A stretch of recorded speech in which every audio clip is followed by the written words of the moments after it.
Hello and welcome. You're watching Gravitas. I'm Molly Gambhir. Let's get started.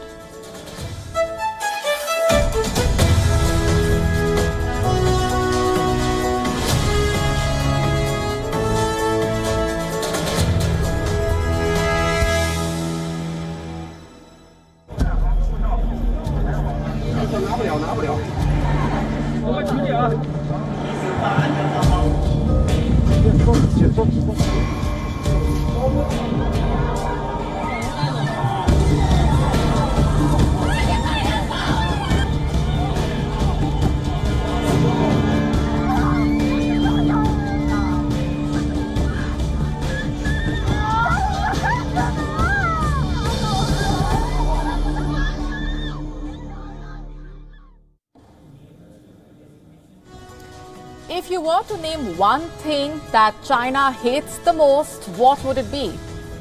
Before you start wondering what I'm talking about, let me make it a tad bit easier for you. If there is one thing that China cannot tolerate, it is bad press. What's worse, if that has anything to do with the Wuhan virus. China's zero COVID policy is infamous. It also has zero tolerance for any dissent against that policy, and which is why outrage on the ground against this policy is significant. This outrage is only growing in China.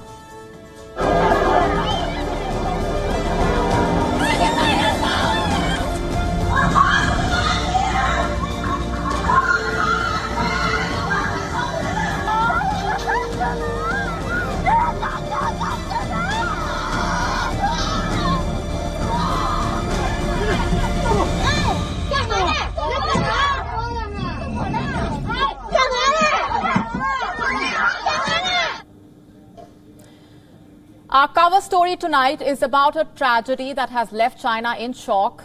On Sunday, a bus shuttling people to a quarantine site crashed. 27 people have died. To many of our viewers, this might sound like an insignificant story. You might even ask, is it worth paying attention to? Yes, the bus crash is unfortunate, but why is the global press paying so much attention to this story today? That's because it is bringing bad press to China's Communist Party. There is nationwide outrage against the Chinese leadership. People are questioning the zero COVID policy and shining light over the crimes committed by officials in the name of pandemic prevention. And in the next few minutes, we will tell you all that you need to know.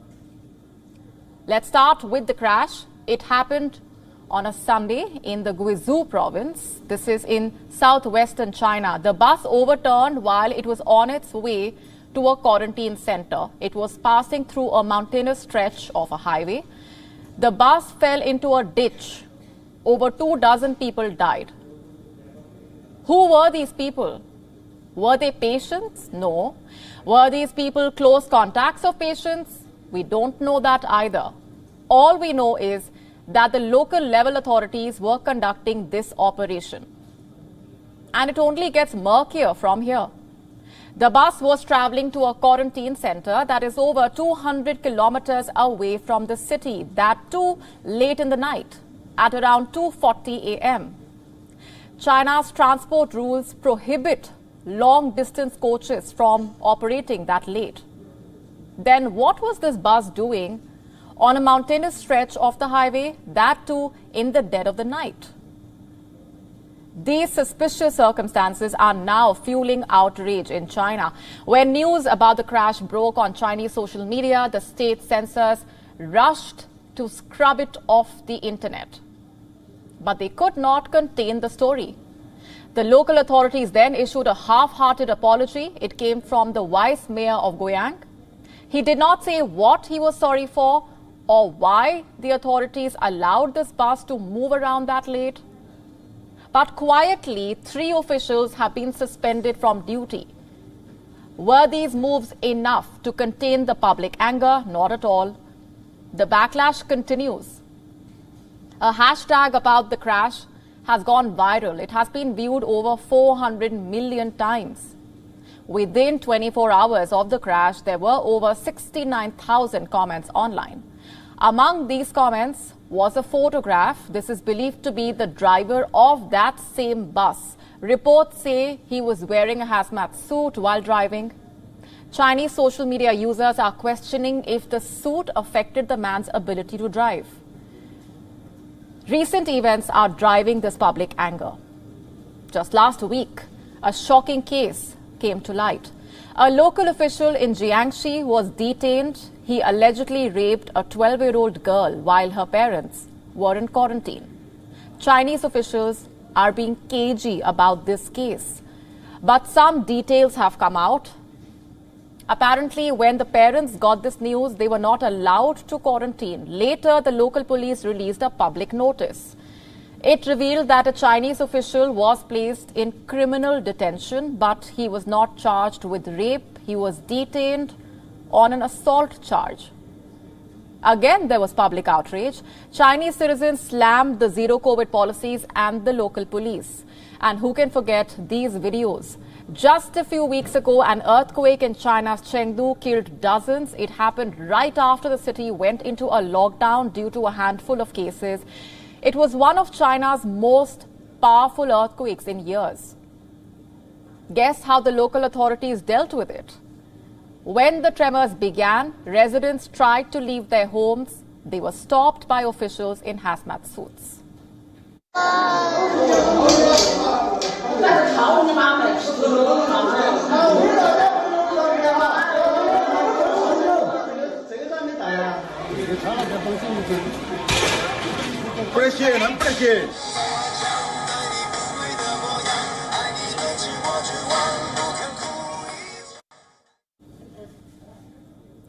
For how long can China carry on like this?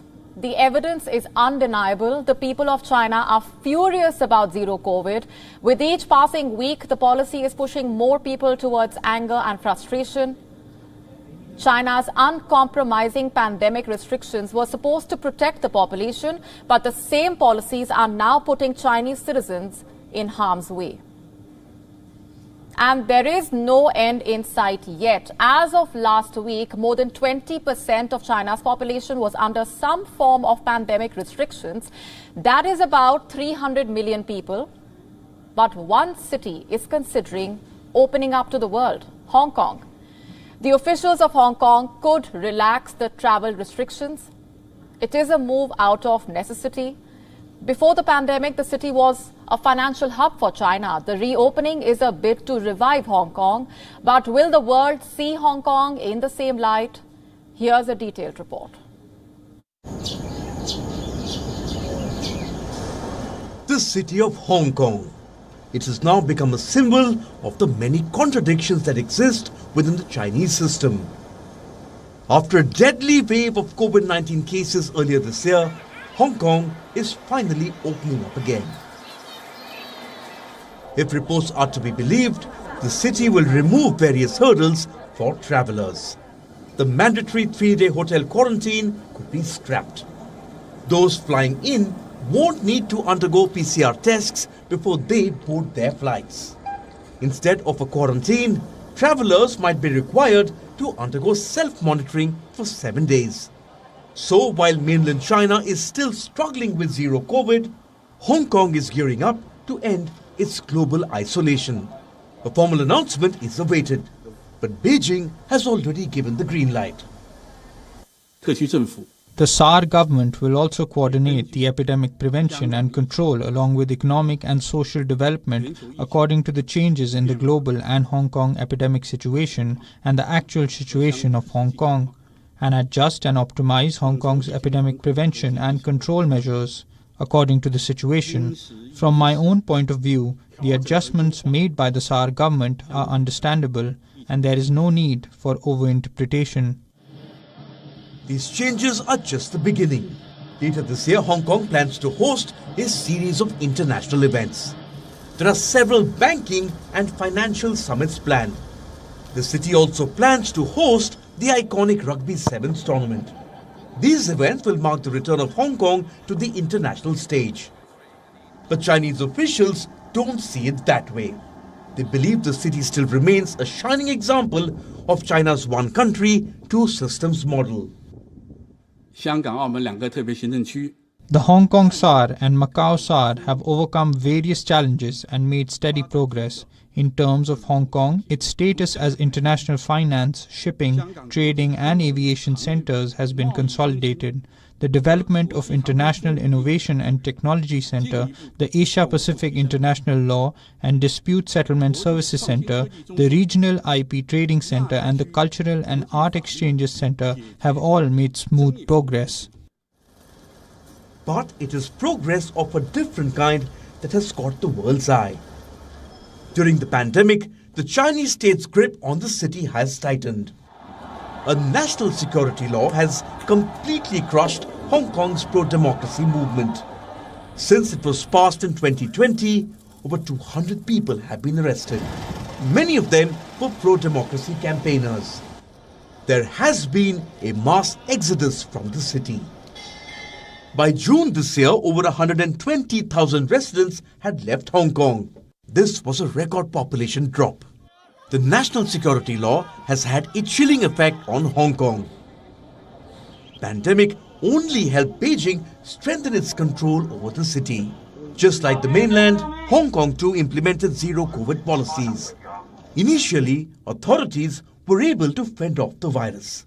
But this year, the Omicron wave led to chaos.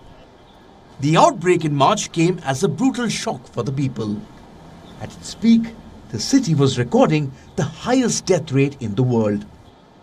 Hospitals were overflowing with patients.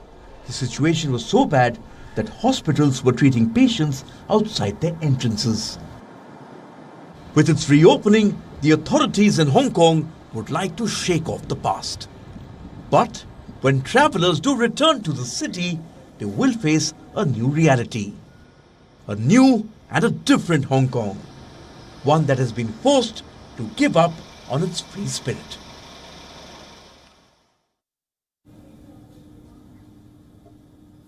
Our next story is from Ukraine, and I want you to look at this video carefully. This video is the biggest story from the war-torn nation. I'm sure you are wondering why. Let me tell you. This video was shot in a village called Bilohorivka. It is in the Luhansk region. Now, Luhansk, like most of you know, is part of Donbass, which is the separatist-held disputed area. This is where Donbass is located on the map. And if you remember, Russia invaded Ukraine under the pretext of protecting Donbass. The part of Luhansk that you see in the video fell to Russia in July. And as of yesterday, Russia claimed full control of Luhansk. So what happened then? This video summarizes that. The soldiers that you see marching on the dirt road are Ukrainian soldiers. You see that white cross on the helmet? That is the sign of Ukraine's counteroffensive. So long story short, Ukraine says it has regained control of Bilohorivka. Like I mentioned, it is a small village in Luhansk, just a dot on the map, as you can see. So the gain is more symbolic, less strategic. And just to put that into perspective, Russia controls most of Donbass, also around a fifth of Ukraine. Kiev began a counter-offensive earlier this month, and so far it claims to have retaken large parts of land. Last week, that figure stood at 6,000 kilometers. The question is, how much does that mean on the ground? And does that mean much on the ground? Well, for Ukraine, the victory, especially in Luhansk, is a great head start. Kiev says it is already preparing to retake all of Luhansk. The separatists in Donbass have other plans, though. The leader of Donetsk has urged his counterpart in Luhansk to prepare for a referendum to join Russia. The phone conversation between the two was recorded and uploaded on social media. And here's what I would like to speak about. A proposal to pool the efforts of the administrations of the heads of the self-proclaimed republics, the parliamentary apparatus, for them to work out the steps that would allow us to start preparing for the referendum.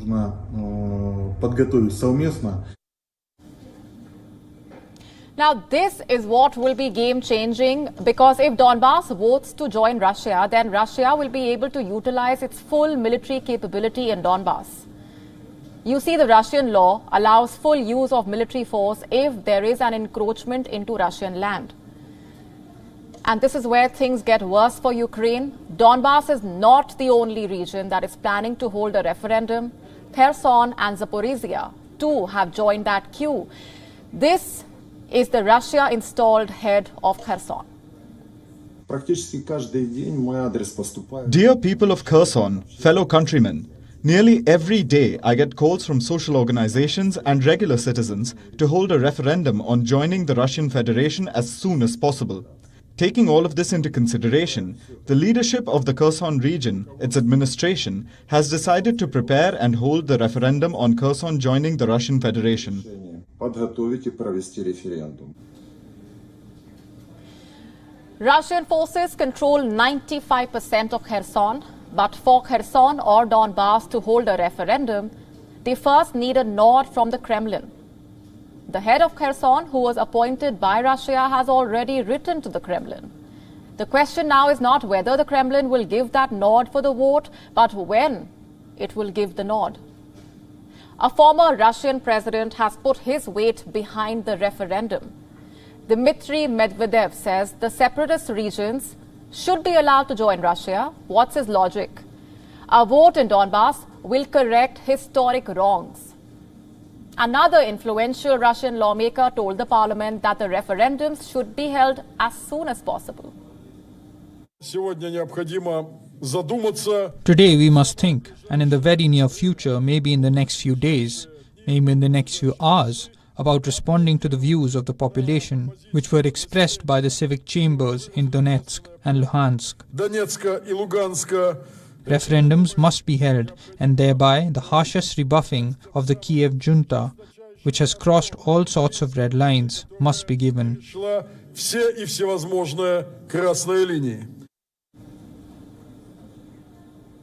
Now, can Donbass or Kherson just hold a referendum and declare themselves to be Russian? Well, this will not be the first time Donbass is holding a vote. In 2014, the rebels held a referendum on self-rule. Votes were held in Luhansk and Donetsk. The pro-Russian separatists said 90% people voted in favor of self-rule. There was no way of verifying this. In 2014, Crimea also hurriedly held a referendum. This was right after Russia annexed the territory. On the 209th day of the Russia-Ukraine war, Western headlines point out that Crimea is now the only Ukrainian land that Russia fully controls. But one referendum, and this calculation could be thrown out of the window. And what happens in Ukraine will be closely watched by world leaders who are currently gathering in New York for the 77th session of the United Nations General Assembly. It is a gathering aimed to uphold multilateralism and the rule of law, both of which Russia openly challenged by invading Ukraine. Now, I don't know how many of you remember this, but an emergency United Nations Security Council meeting was underway when the first missiles were fired into Ukraine. 209 days later, world leaders are meeting in person. Setting the tone for the assembly, the UN Secretary General Antonio Guterres said the gathering is happening at a quote-unquote time of great peril. Guterres added that the world is blighted by war, battered by climate chaos. It goes without saying Ukraine will be dominating the UNGA discussions this year. But the question is, at what cost? Let me show you a headline. A journalist in Hong Kong has been charged with obstructing the police. This comes as the journalist was preparing to leave the city and begin an Oxford fellowship. The journalist was arrested on the 7th of September. What's his fault? He got into a tiff with two police officers. They wanted to see his I-card. The journalist asked the officers for their warrant cards.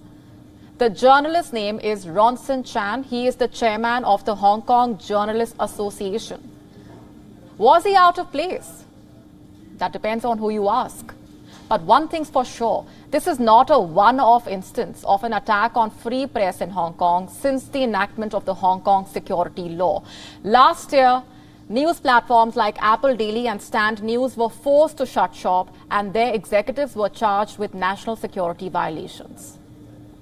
Here's another headline. This one is from Myanmar.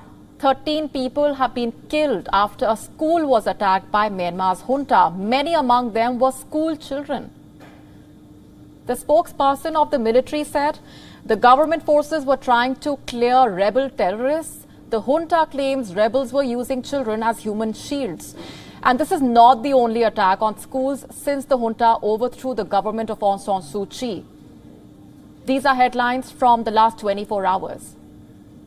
My point is, if you zoom out of Ukraine, there is a lot happening around the world as well. There is a lot that needs urgent global attention. A lot of issues that need resolution. There are a lot of wars that the world is currently fighting, and I cannot harp on this enough. Let's come back to the example of Hong Kong and the war on press freedom. The city has dropped 68 places to 148th on the annual Press Freedom Index. I'm referring to Reporters Without Borders here. The local media in Hong Kong has seen a surge in investigations. In Myanmar, it is a war on civil rights, basic rights like the right to live. The United Nations itself has documented over 260 attacks on schools and education personnel, 260 attacks. That is since Myanmar's military ousted the government of Aung San Suu Kyi. Numbers like these cannot afford to be buried at the UNGA session because of the politicking around Ukraine. And since we are talking about numbers, here's another. 153 million tons. That is the amount of food that the European Union wastes every year. That is the amount of food that is shredded in the EU every year. And this amount is more than what it imports. This is according to a report by Feedback EU. The study says the amount of wheat wasted in the EU is equivalent to about half of Ukraine's wheat exports. Currently, the West is pointing at Russia for worsening the global food crisis, vilifying the Kremlin for forcing people to go to bed hungry. My point is, hijacking a global forum to hammer Russia will not solve the war on hunger. More than 811 million people, 811 million people go to bed hungry. That is almost 10% of the world's population.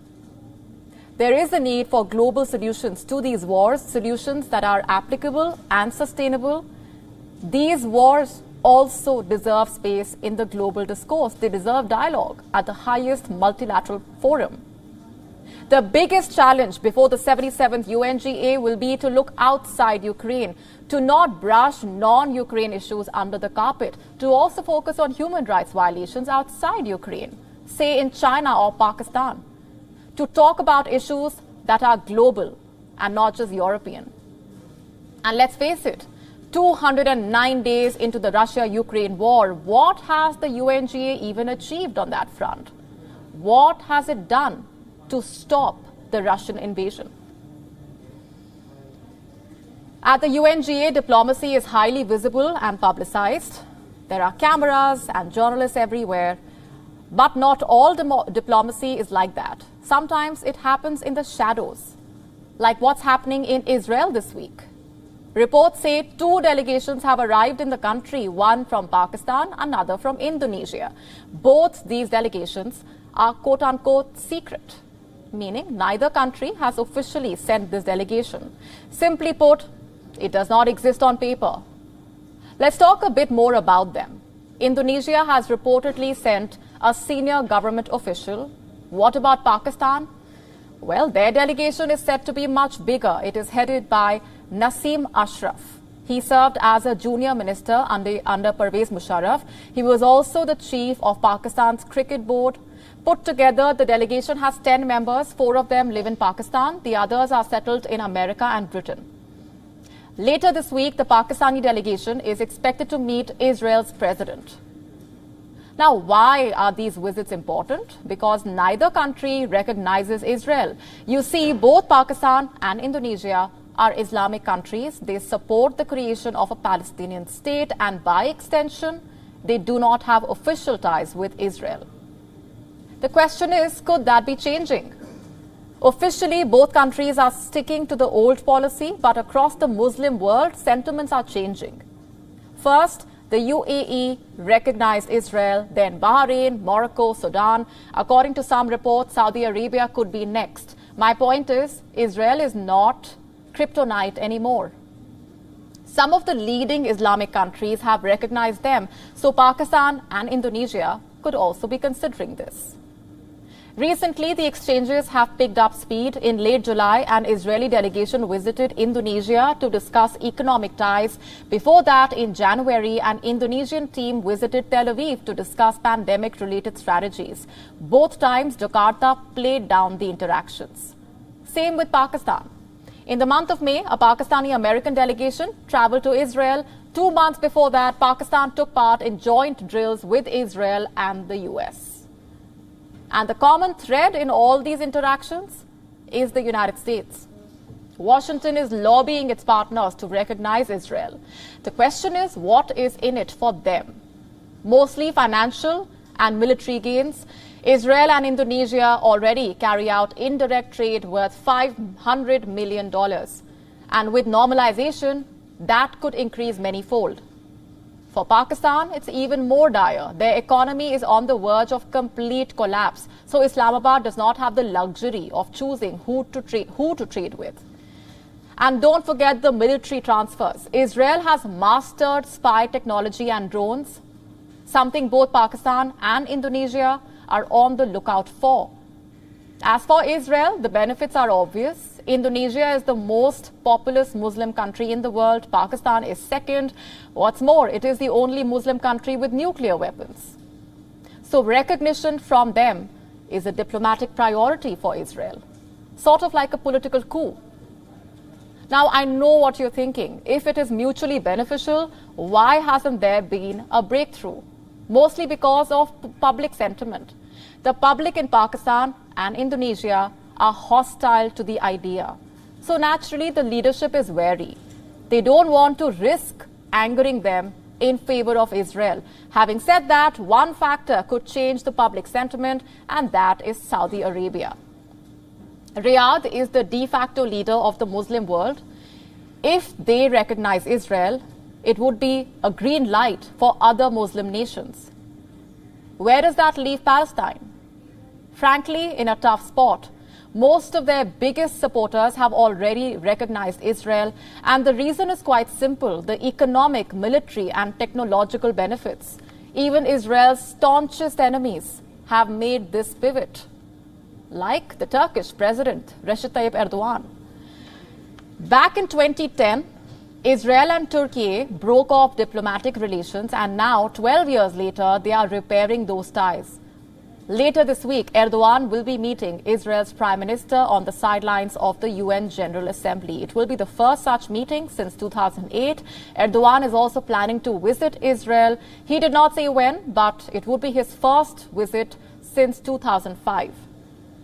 So clearly, Erdogan wants a reset. And the reason is, once again, economics. Turkey's economy is struggling with record inflation. So what does Erdogan do? He warms up to Israel. By doing this, he is hitting two birds with one stone. A, he is securing the benefits of an integrated West Asian economy, and B, he is getting himself onto America's good books. The same logic applies to most Muslim countries. Their ideological commitment to Palestine is waning, and at the same time, their economic condition has been worsened by the pandemic and the war in Ukraine. Israel is benefiting from the perfect geopolitical storm. And speaking of political storms, there is one brewing in Iran. For 3 days now, Iranian women have been taking to the streets protesting against the hijab mandate. The trigger was last week. A 22-year-old woman was detained and beaten up for not wearing the hijab properly. She eventually passed away. And the protests have reignited the debate around the hijab. Is it truly a choice for women, or is it a tool of oppression? Our next report telling you more. The humble headscarf, or the hijab. For some, it is a symbol of their religious identity. For others, it is a tool of oppression. These Iranian women firmly believe it is the latter. They are on the streets protesting against Iran's hijab mandate. Here it is compulsory to cover your head. Taking off the hijab is a punishable offence. The protests were triggered by the custodial death of a 22-year-old Kurdish woman. Her name? Mahsa Amini. Her crime? Not wearing the hijab properly. Amini was detained by Iran's moral policing brigade. They assaulted her inside the van, pushing her into a coma. She passed away last week. Iran's government has tried to twist the whole incident. They claim Amini had a pre-existing health condition, that she died of heart failure while in custody. But the CT scans tell a different story. Amini's skull had been fractured and there was evidence of a hemorrhage. Her family also maintains that she had no medical condition. The Iranian public joined the dots. For 3 days they have been taking to the streets of Iran. The protests have been the fiercest in the northern Kurdish region. Security forces responded with violence. They opened fire to disperse the protesters. At last count, around 5 people had been killed. The protests pose a significant challenge to the Iranian regime. For starters, they have galvanized the women here. They have opposed the hijab mandate for years. But last week's incident was the breaking point. Secondly, Amini belongs to the Kurdish community. They are a Sunni minority in Shia-dominated Iran. Around 8 to 10 million Kurds live in Iran. The fear is Amini's death could mobilize the community. It could rekindle their demands for a separate country. The hijab is in the news in India as well. India's Supreme Court is hearing a case. Should girl students be permitted to wear hijabs with their school uniform? You may remember the controversy from the southern state of Karnataka. Female students were denied entry into their schools. Why? Because they were wearing hijabs. The Karnataka High Court sided with the schools and they upheld the ban on hijabs. For now, the matter has reached the Supreme Court. The petitioners claim the ban is not about uniforms. It is about marginalizing minorities. But as a matter of fact, in a secular democracy like India, hijab may be a choice. But in a religious autocracy in Iran and Afghanistan, wearing the hijab could be the difference between life and death. It is less about choice, more about survival.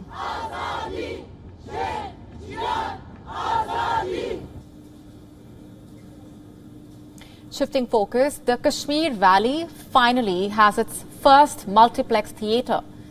After 3 decades, the people of Kashmir will be able to watch a movie on the big screen. Our correspondent Idris Lone getting you this special report. Take a look. This is the first cinema hall to open in the Kashmir Valley in 3 decades. Now, residents will finally get a chance to catch their favorite movies on the big screen. For decades, the valley had been a favorite destination for Bollywood.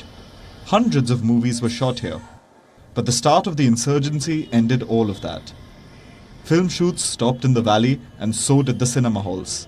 Till 1990, Kashmir had dozens of cinema halls, but most of them shut down due to terrorism.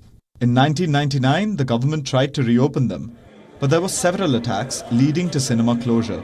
Now, they're making a comeback. I can't even explain it. I don't think my face is fully conveying the kind of happiness I'm feeling, but it's an incredible day. It's an incredible day. For me, my dreams have come true. This was a project of passion, as I've told you before, and that has reached its culmination. It's an unbelievable day for me. We had, in cinematic language, we had a brief interval, so to say, but Kashmir never left the heart of the cinema world, and cinema never left the heart of Kashmiris. So I think, yes, now the interval is over. It's time to watch movies again. The Dhar family owned one of the oldest cinema halls in the valley, called Broadway. It was opened for a brief period, but it has been shut ever since terrorism grew in the valley. But the owners are hopeful. They believe that Bollywood and Kashmir still have a special connection. This new multiplex is located in Srinagar's Shivpora area. It will have 3 movie screens with a total capacity of 520 seats. The premises will also have a food court aimed at promoting local cuisine. The owners have incorporated a traditional Kashmiri Khatam Band ceiling and papier-mâché designs. For the first time, local artisans were used while making the multiplex. The Honorable LG has already laid the pathway for us, saying that he wants to have a cinema in every district, and we would like that as well. You know, wherever you have the cinema business, the entire economy around you churns with it. Real estate, employment. We have very large employment generators. The opening of this multiplex is the buzz in the valley. Locals are very excited about having a big screen to catch their favorite movies on. For many of them, it's a business opportunity too. Another source of employment in the valley. I'm almost 3 decades old, so it's definitely exciting that Kashmir mein ek multiplex khul raha hai. Again, it's not a single screen cinema hall, it's a multiplex INOX. So for someone like me who's a movie enthusiast, uske liye it's a very exciting step. It's after 3 decades that people from the Kashmir Valley would be able to see a film on a bigger screen. While this multiplex has been opened in Srinagar city, the Jammu and Kashmir government has opened 2 multi-purpose cinema halls in South Kashmir's Shupian and Pulwama district. The Jammu and Kashmir government says the main idea behind it is to take entertainment to all the districts of Jammu and Kashmir. With video journalist Firoz Idris Loan for WION World is One. Let me now ask you a question. Which meal do you prefer keeping heavy? Breakfast, lunch or dinner? If we go by conventional wisdom, most of us should have a big breakfast, a moderate lunch and a light dinner. If you consult a nutritionist or have a personal dietitian, I'm sure they have already told you this. Eat breakfast like a king, lunch like a prince and dinner like a pauper. I'm sure they've also told you the benefits of doing this. Most health experts say large breakfasts and small dinners boost your metabolism, stabilize your weight, lessen your appetite and keep you happy. But a new study has sent these assertions up for a toss. It says eating a big breakfast is not necessarily good for your diet. Now, before I delve any deeper, let me say this. We are not sticking our neck out to back this study. Our intention is to only deconstruct what it says, find out if there is any merit to it or if the observations can be challenged. First things first, where was this study released? In the journal Cell Metabolism, a monthly peer-reviewed scientific journal. So what does the study say? 2 important things. 1, a heavy breakfast does not really guarantee weight loss, and 2, it does not burn more calories than a heavy dinner does. What were these findings based on? A controlled trial of 30 adults in the UK. Most of them were either overweight or obese. For 4 weeks, the participants followed one of 2 diets, a heavy breakfast and a light dinner and a big morning meal. About half of the people ate 45% of their daily calories at breakfast, 35% at lunch and 20% at dinner. The second half ate 20% calories at breakfast, 35% at lunch, 45% at dinner. The groups then switched to opposite diets for 4 more weeks, but both consumed slightly more than 1,700 calories per day. How were these calories consumed? Well, large breakfasts included cereal, toast, eggs, sausages, smoothies and yogurt. Large dinners included beef, mushrooms, rice, pasta or pork chops with potatoes and peas. The participants consumed these meals for 4 weeks. After 4 weeks, the researchers checked the impact of these meals. They measured how much weight each participant lost after 4 weeks and much to their surprise, the result was the same for both groups and for both meal types. The study says the participants lost 3 kilograms each, irrespective of what they ate, irrespective of when they ate. And based on these results, the researchers concluded that people don't burn more calories from eating a large breakfast, that the timing of a meal does not have a magical fat burning effect. That said, this study cannot be taken as the gospel truth simply because of its methodology. Just look at the sample size, just 30 people. And look at where the study was conducted, the UK only. So there is every reason to question the findings of this study. My point here is simple. These findings cannot be generalized, they cannot be applied to everyone. The rate of metabolism differs from person to person, as does the kind of diet that they consume. Not every meal that you have has the same effect. So, because this study concerned 30 participants and was done in free living conditions rather than in a controlled environment, it's fair to say that more research is required to confirm and validate the conclusions. The bottom line is this: a healthy breakfast is still a critical part of your daily routine, regardless of how many calories it contains. And we are wrapping the show tonight with a story from Britain. On Monday, Britain's longest-serving monarch was laid to rest, Queen Elizabeth II. The ceremony was a solemn affair, but to some it did not seem like that. Many social media users could not help but find humor even in this solemn ceremony. Here's a detailed report. It was supposed to be a solemn occasion, bidding farewell to Britain's longest-serving monarch. But Queen Elizabeth's funeral did not grip everyone in reverential silence. Some social media users couldn't help but find humor in what unfolded during the ceremony. Like this brief glimpse of a spider riding on the royal coffin, it was spotted scuttling on a card that was placed by King Charles on the coffin. Some called it a sign of feminine power. Others took turns at guessing its species, and yet others proclaimed the spider as a royal. Some people poked fun at this piece of paper. A little note dropped right next to the coffin. Netizens were quick to hop on this moment.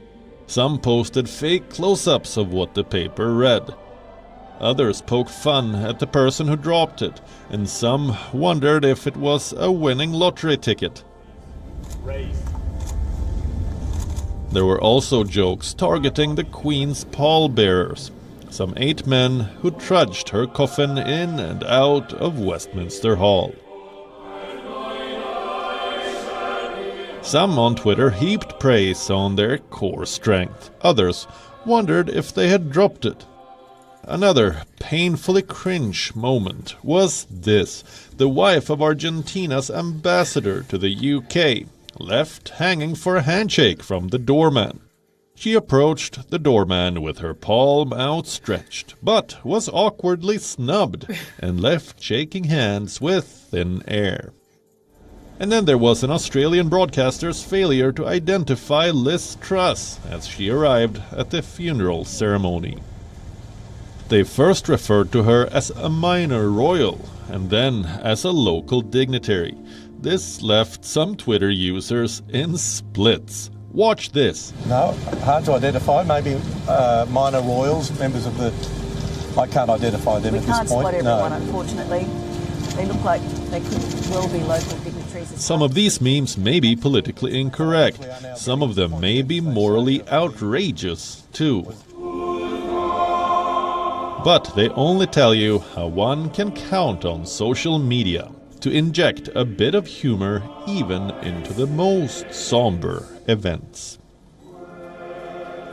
Bureau Report, WION, World is One.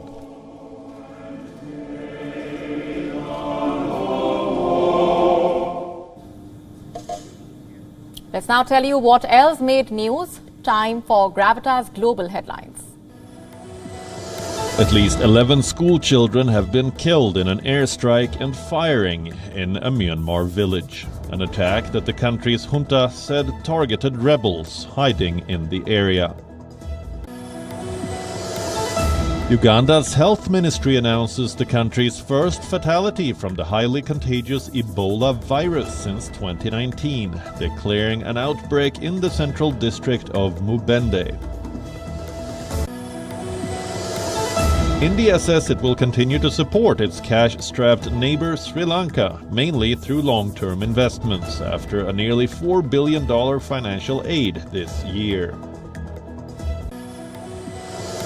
Facebook's parent company Meta suffers a setback in its challenge against German antitrust rules as a top advisor to the EU Court of Justice backs the regulator. Sweden's central bank announces a big interest rate increase to combat decades-high inflation, ahead of more hikes expected in the United States and Britain later this week. The World Health Organization says the coronavirus pandemic remains a global emergency, but the end could be in sight if countries use the tools at their disposal. The comments come after US President Joe Biden declared the pandemic is over in an interview earlier this week. British unions launch legal action against the UK government over a new law allowing agency staff to replace striking workers. A powerful earthquake struck western Mexico on Monday, killing at least one person, damaging buildings, knocking out power, and sending residents of Mexico City scrambling outside for safety. Authorities also reported damage to several hospitals in the western state of Michoacan, near the epicenter, which was in a sparsely populated part of Mexico. Reigning chess world champions Magnus Carlsen quit a game of online chess after just one move against 19-year-old Hans Niemann. The withdrawal has reignited the cheating debate in the sport. Niemann was accused of using unfair means to beat Carlsen at the Sinquefield Cup. Barcelona recorded a profit of $98 million during the 2021-22 financial year. The club has been in major financial trouble in recent times and made a loss of over $400 million the previous year. However, after making a financial recovery, the club expects to make a $274 million profit next year. On that note, it's a wrap on this edition of Gravitas, leaving you with Gravitas Images. Thanks very much for watching.